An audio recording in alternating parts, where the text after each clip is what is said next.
Le voyage du petit pèlerin, chapitre 17. Une heureuse journée. En se levant le lendemain matin, Chrétien pensait « Il faut que je me remette bientôt en marche. » Mais dès que le premier déjeuner fut terminé, Discrétion l'appela. « Petit Chrétien, je crois que cela te fera du bien de rester quelques jours avec nous. Tu as beaucoup marché depuis ton départ de chez toi, et il ne faut pas que les pèlerins aillent trop vite, surtout au commencement de leur voyage. » « Cela me fera grand plaisir de rester ici, répondit Chrétien, si je ne vous gêne pas. »« Non, tu ne nous déranges pas. C'est une partie du travail de mes filles pour le roi que de s'occuper des jeunes pèlerins, et nous aimons beaucoup avoir des enfants dans le palais. »« Maman s'est-elle arrêtée chez vous? » Son nom était Paisible. Je pense qu'elle a dû passer par ici lorsqu'elle a été voir le roi.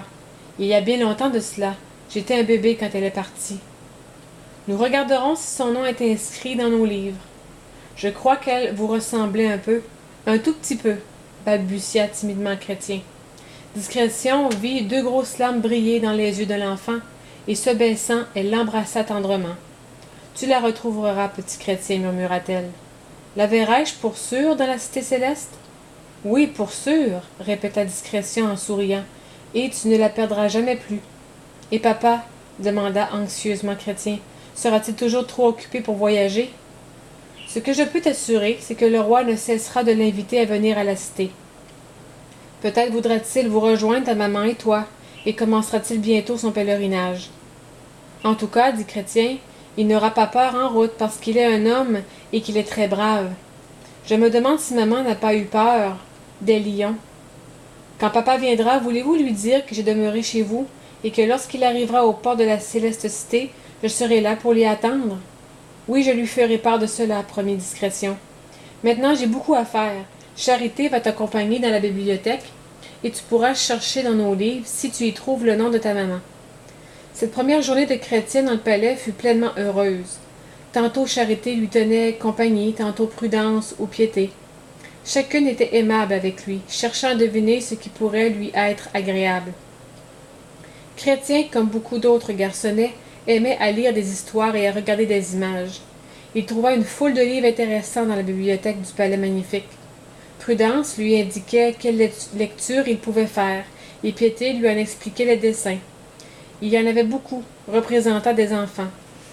C'était Moïse couché dans son berceau de roseaux au bord du fleuve, ou le jeune Samuel, allumant les lampes de la maison de Dieu, ou encore le petit Timothée écoutant les instructions de sa mère.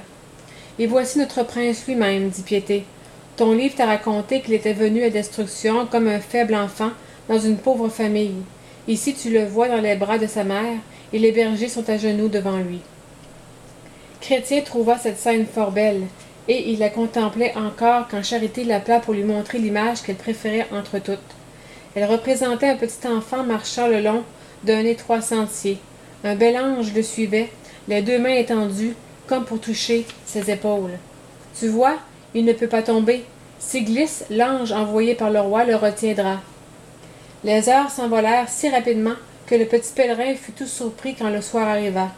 Discrétion avait été fort occupée durant la journée, mais lorsque les lampes furent allumées, elle vint dans la bibliothèque. Chrétien posa le livre qu'il lisait, et Discrétion, l'attirant près d'elle, causa doucement avec lui. Elle lui raconta maintes choses au sujet de leur roi et du prince, son fils. « Jamais je n'ai passé une aussi heureuse journée, pensa Chrétien en allant se coucher.